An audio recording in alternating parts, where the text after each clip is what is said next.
Derrière cette grille, voici l'école vétérinaire de Maisons-Alfort.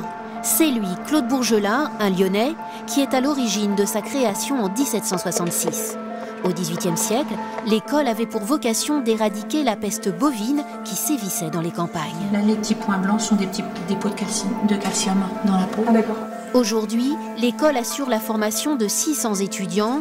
Elle compte 4 cliniques avec des équipements ultramodernes, des conditions optimales pour les petits pensionnaires soignés ici. Et il n'y a pas que des chats et des chiens. Maisons-Alfort, c'est aussi une vraie ferme qui s'étend sur 11 hectares aux portes de Paris.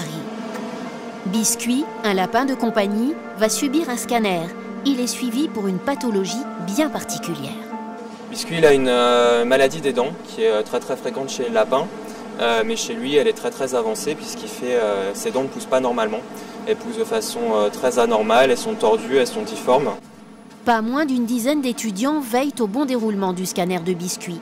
Le lapin restera hospitalisé une semaine. Ici, chaque consultation peut se transformer en cours magistral, surtout si le cas est jugé sérieux. Il est gentil, il a juste peur. C'est une masse en fait qui est réductible. Parce que si vous appuyez dessus, c'est un peu la même chose que le chien qu'on a vu tout à l'heure. En fait, la masse est disparaît. Les animaux traités ici ont une grande valeur affective pour leurs propriétaires. Rien n'est trop beau pour les soigner. On ne fait pas de miracle, donc on essaye de les sauver, mais c'est pas toujours faisable. Mais je veux dire qu'on a dans ce bâtiment un service, par exemple, de soins intensifs qui va prendre en charge les cas les plus lourds. On va avoir des spécialistes en cardiologie, en neurologie, on a des spécialistes en médecine, des spécialistes en chirurgie.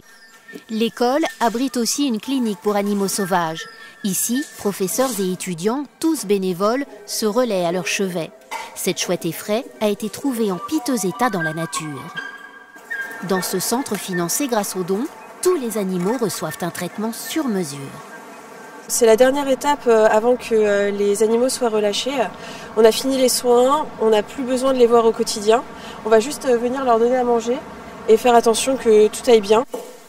Depuis 250 ans, les spécialistes de l'école vétérinaire de Maisons-Alfort soignent des centaines d'animaux tous les jours. Mais le site est aussi connu pour son musée. Il rassemble des collections impressionnantes, plus de 4000 pièces, dont des cyclopes et une sirène. Dans ces vitrines, la plus grande collection de moulages anatomiques en plâtre du monde, avec ses cyclopes d'animaux. Plus incroyable encore, ce bébé, qui a les caractéristiques d'une petite sirène, avec ses membres inférieurs soudés. Et voici les trésors du musée. Une vingtaine d'écorchés. Et il n'y a pas que des animaux.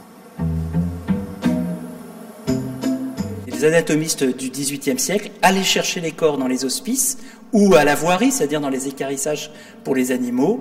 Ils les disséquaient très rapidement, en 2-3 jours, en plongeant le corps dans l'alcool, et ensuite ils les momifiaient pour les conserver. Des hommes et des animaux exposés côte à côte, le but, démontrer qu'ils sont structurés de la même manière. Seule leur nature spirituelle demeure un mystère.